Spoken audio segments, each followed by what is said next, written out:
Long ago, there was a city called Sodom, rich, powerful, and full of noise. But its sins rose up to heaven. Among the people of Sodom lived a man named Lot. He was a righteous man, surrounded by a wicked city. God saw everything, and the day of judgment was near. But till then, the city drowned in evil and iniquity. Violence was a virtue. The upright were burnt on stakes, for their hearts had been corrupted by hell. But something was about to happen, and this is what would eventually change everything. This city is sick. Can't you see the atrocities going on? Every city has darkness, Lot. Not like this. I watched them cheer while a man begged for mercy. He must have done something wrong. That's what they always say. Allegations with no proof. Come and witness what is happening outside.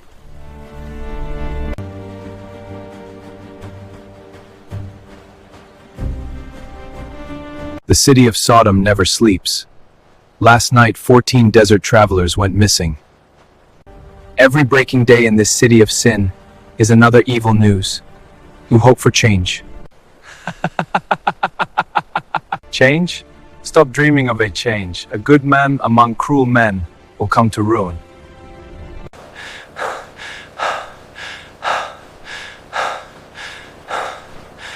Lot, why do you tremble? This is Sodom and Gomorrah. Show no public weakness. Look at those men. My heart trembles, because I fear for their safety in our city.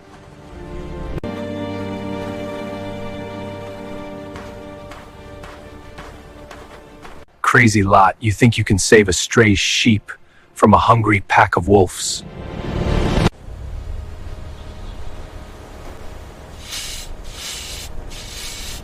Listen, strangers. I already told you this city isn't one to sleep by the city gate. It's dangerous. Come to my house. Let's break bread. And I would give you a bed for the night. Thank you graciously, for they are still good men in the city of Sodom. Come, let's go. Welcome to our home. Please, join Yes, for dinner. come in and eat with us. We're so glad you're here. Please, have some bread. If you don't mind, what bring you two to this wicked city? We are travelers from a city far beyond. Thanks for welcoming us. You are welcome. Aheim is your home, for my doors are always open to strangers.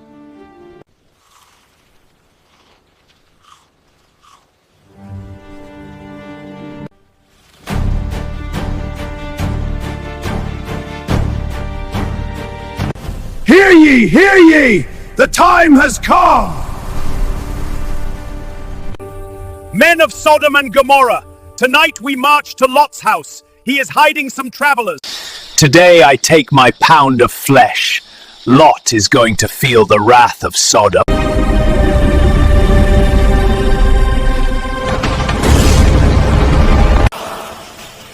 Something isn't right, my friends. I can hear a roar on the city street. Hide yourselves in the room. They are monsters. Be not afraid, for we are no ordinary men. We brought God's judgment on this city. Then who are you, travelers? Before you explain better, wait here while I plead.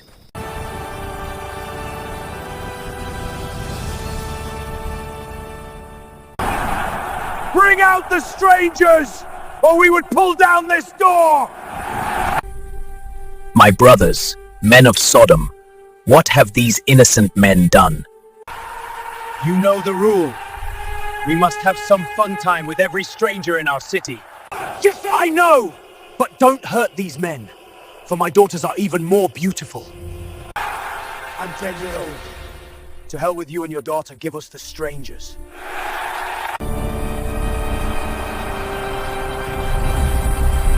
Look, you have to get your family together. It's time to leave. Where do we go to?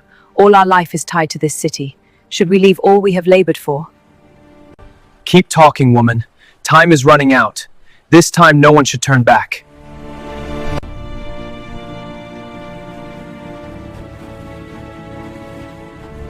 Lots, we can still hear you. Open up, for today there is no escape route for you.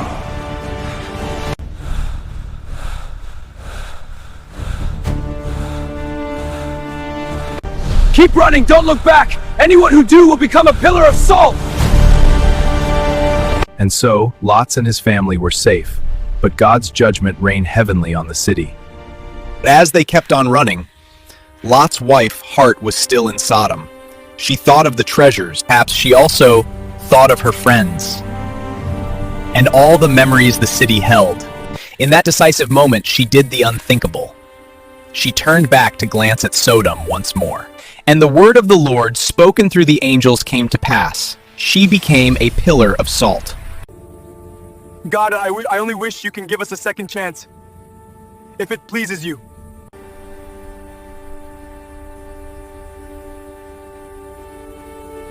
Most decisions in life do not come with a second chance. Lot's wife failed to heed the voice of God, and she paid the ultimate price with her life. She turned into a pillar of salt. Her fate stands as a solemn warning.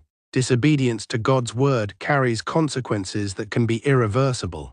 But for Lot, the story cuts even deeper. He showed uncommon courage because he could not look back. To turn around would have meant losing everything. So he kept moving forward, walking away with a shattered heart, burdened by pain, agony, and the crushing awareness that his wife was gone because of disobedience. That was the most heartbreaking moment of his life, choosing obedience while carrying grief, faith while bleeding inside.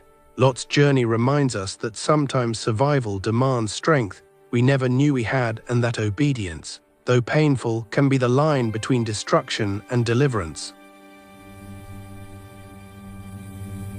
Lot and his family stayed in Zoar, for it was spared. The fire did not fall, the walls still stood. But the man who escaped judgment in Sodom couldn't escape the fear that lived within.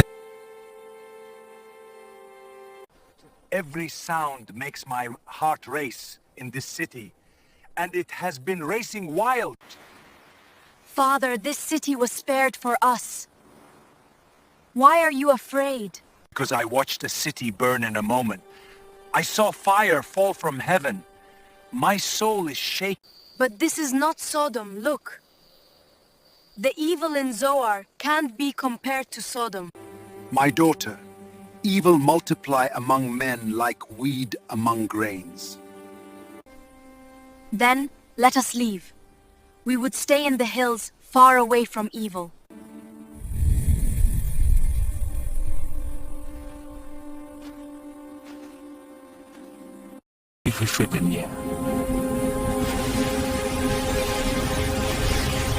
Lot and family left Zoar. God did not command him to leave, but fear spoke louder than faith.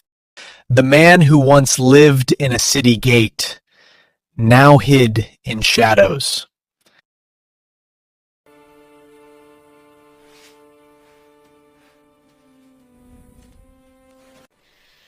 There is nothing here. No people. No future. I understand, but do you know why our mother turned into a pillar of salt? It was because she looked back. She looked back at Sodom. She missed her friends, her life. Then we must not look back. This is our reality now. We must start over again.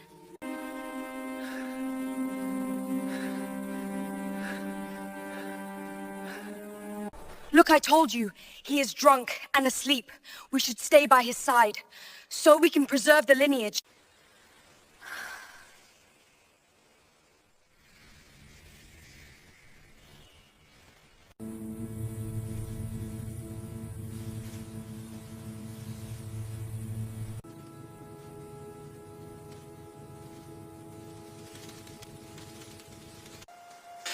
So from that cave came two sons, Moab and Ammon.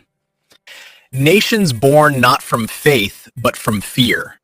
Fear of the past and the future.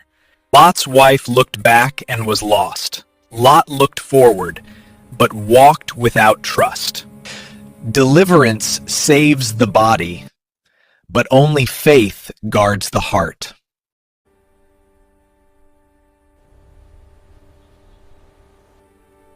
This shows that when fear replaces faith, even the rescued can fall.